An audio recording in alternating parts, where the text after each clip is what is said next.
Have you ever wondered whether you should apply for a credit card or not? You know the benefits, but your parents are dead against it. In this video today, we'll see both the sides of the credit card, the pros and the cons. And I hope by the end of this video, you would have enough information to make up your own mind. And even if you already know the basics, I would recommend you to watch the sections on minimum payment and the final do's and don'ts. So let's jump in. The concept of using a card for purchases was described for the first time in 1887 by Edward Bellamy in his utopian novel Looking Backward.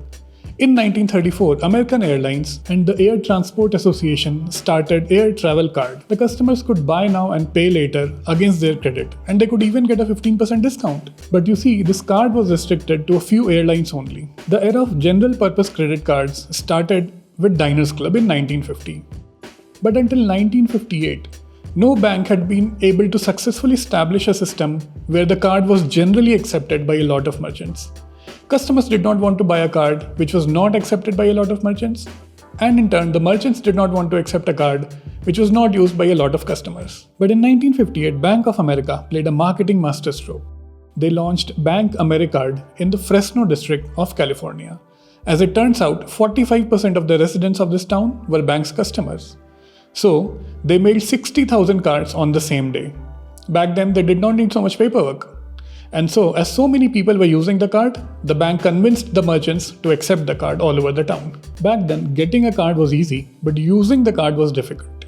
Before computers came into picture, whenever a customer wanted to use the card at a shop, the shop would call its bank, which would in turn call the credit card company, which would have an employee manually check the customer's name and the credit limit available. Benefits of credit card. Number 1. The biggest benefit is that you get a 30 to 45 days interest-free credit period for your credit card, as usually the bill or the statement is generated after the end of the month. So for example, you purchase an item worth 10,000 rupees on 1st of June. Your statement will be generated after the end of June and the payment date will be around 15th of July. Wonderful, isn't it? You are spending the bank's money, not your money. And where is your money? Your money is sitting in a short-term investment option earning interest. Now, the interest will be very small, but does it matter? You are earning free interest for which you don't have to put an extra effort. Number 2, when you pay back all your credit card dues every month, it improves your credit score. See, you are using bank's money to improve your credit score. Use debit card all your life, it will not have any impact on your credit score. Credit score is like a thermometer that banks use to identify whether you are good at managing your money or not, whether you would be able to pay back the loans or not. Now, is it mandatory to have a credit score when you apply for a loan, like a home loan? No. Banks just need to see that you can pay them back. If you can prove this through your salary slips and ITR, that's good too. But if you have a good credit score when you apply for a loan, you can get a better interest rate. We'll see an example with this interest rate difference in the next section. Number 3, safety. People generally believe that if you face a fraud on your debit card, you will only lose what's already in your account. And in most cases, it may not be a large sum. But with credit card, the fraudster can use the entire limit available on your card and you will need to pay back that amount from the money you may not even have. See, this understanding is incorrect. Credit cards are actually the most safest form of payment available. Once you inform the bank of the loss or theft of card, you are not liable for any further transaction on your card. You will not incur any personal liability. And if you report it within 4 to 7 days, your maximum liability will be 10,000 or 25,000 if your card limit was up to 5 lakh or more than 5 lakh respectively. And finally, freebies. You get points for using your credit card. And depending on which card you have, you may get surcharge waiver when you buy fuel. You may get cashbacks when you buy electronic items. You get miles which can be used to buy flight tickets. You can get free movie tickets and lounge access on the airports and so much more. My credit card usage is a bit on a higher side because we use this card as a family card. All the household expenses get charged to this card. The points from my card can be used to pay back the credit card bill. So in the 3 years that I've been using this card, I have done that twice for around 50,000 rupees each. So essentially, I got 1 lakh rupees for buying stuff that I would have bought anyways. And on top of this, there are welcome bonus and bonus rewards for the amount milestones. Do you generally use a credit card or are you not a fan? Let me know in the comments. If you're just starting your career and you do not meet the income criteria of the bank, You can ask for a credit card against a fixed deposit. Usually, the bank will give you 80% of the amount of your FD as your credit limit. This can also be helpful if you're a freelancer and you're facing issues in getting a card. The next level is the starter cards, which offer reward points and are free for life. There is no requirement of annual charges or maintaining a minimum balance with these cards. Then there are mid-tier cards, which offer better benefits but have an annual fees. But this annual fees can be waived if you meet the expense criteria during the year. For example, HDFC Regalia will waive your annual fees if you have an annual spending of 3 lakh rupees or more on the card. And finally, there are top-tier cards or God-level cards. For some of these cards, you need to meet a higher income criteria. Some of these cards are invite-only. For example, HDFC Infinia is an invite-only card. For SBI Aurum, you need to have an annual income of Rs 40 lakh or more. The fraud of minimum payment. When you have a credit card, you will buy stuff on your credit card, and banks will send you a bill at the end of the month. You should ideally pay the full amount due on the bill.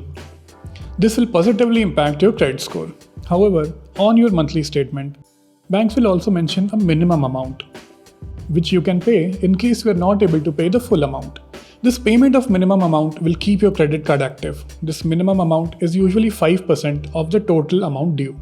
If you feel you can just pay the minimum amount now and the balance you can keep on paying over the next few months, you are falling for the trap that banks have laid out for you. Credit cards have the highest interest rates in the industry.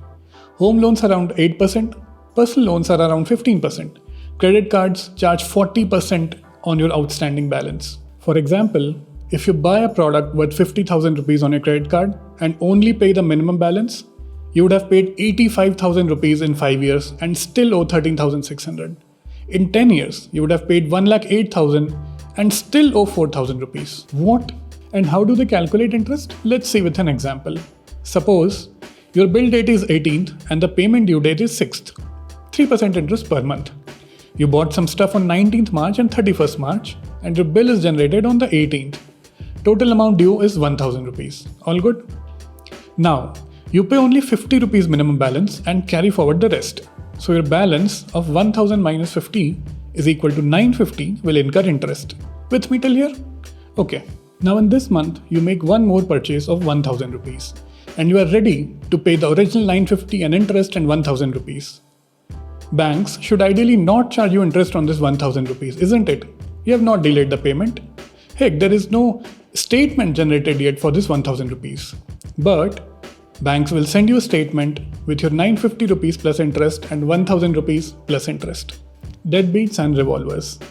Banks don't like people who use credit cards responsibly and make the full payment on time. We hate you. We hate you guys. We call you deadbeats. Banks call such people deadbeats because they are not making any money from them. On the other hand, there are revolvers. People who do not always make the full payment and keep on paying interest. It looks like the credit card companies have turned into high-class loan sharks.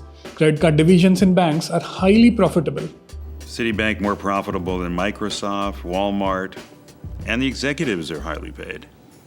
Right. These are really big businesses and they do make money. Credit score. We have seen that credit cards improve your credit scores. But what is a credit score? A credit score is an indicator of your ability to repay debt. It's usually a 3-digit number ranging from 300 to 900. Higher the better. There are 4 credit bureaus in India, namely CRIF, Experian, Equifax and CIBIL. They all have slightly different parameters, so their scores may vary from each other. What factors impact the credit score? Your payment history has the biggest impact on your credit score. When you pay your outstanding EMIs and your credit card bills on time, it improves your credit score. If you delay or do not pay the bills, it lowers your credit score. According to some reports, a delay of 30 days can lower your credit score by 100 points. Number 2. Credit utilization has almost 30% impact on your credit score. This is the amount that you should use relative to the credit limit that you have. In ideal scenario, you should not use more than the 30% credit limit available to you. A higher credit usage shows that you are credit hungry and struggling with your finances, which will lower your credit score.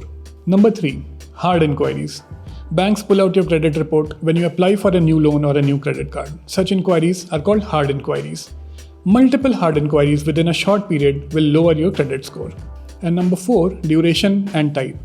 Credit history is the number of years for which you have been using your first credit account. The longer, the better. Banks also consider the types of products that you have used, so a mix of secured and unsecured loans is good. However, the weight of this criteria is low, so you need not worry too much. With me till here, find the video useful? Go hit the like button.